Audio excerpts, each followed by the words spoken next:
Don't be impressed by anybody, even by the situation also. આપણી મોટી તકલીફ શું છે ખબર છે? જરાક આપણાથી ચડિયાતી સ્થિતિ કે આપણાથી ચડિયાતું વ્યક્તિત્વ જોઈએ એટલે પ્રભાવિત થઈ જઈએ છે.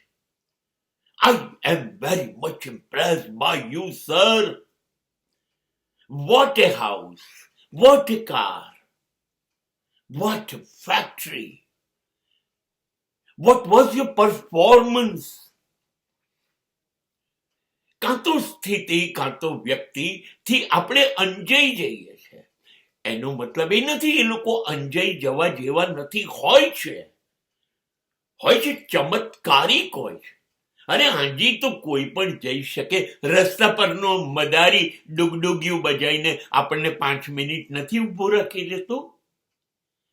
Anybody can impress you. પણ મારું એવું માનવું છે કે પ્રભાવિત થવું નથી મારે. હા, સરસ છે અને શક્ય હશે તો હું એમાંથી શીખીશ, મારામાં ઉમેરીશ, પણ એને અનુસરીશ નહીં. પાગલ પણ નહીં હોય કે હવે ક્યાં વાત છે. ના ના ના, સૌથી મોટી વાત તો હું છું.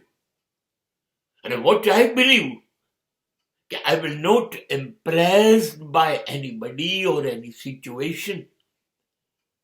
You may be a superstar, you may be a great political leader, you may be a sportsman, you may be a very good singer, actor, director, producer, dancer, whatever.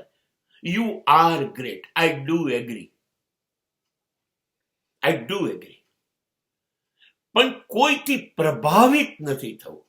મારો પ્રયત્ન એ રહેશે કે હું પ્રભાવ કોઈની ઉપર છોડું એવો બની જવું. મારે પ્રભાવિત નથી થવું. એ મારી જાતનું અપમાન ગણાશે.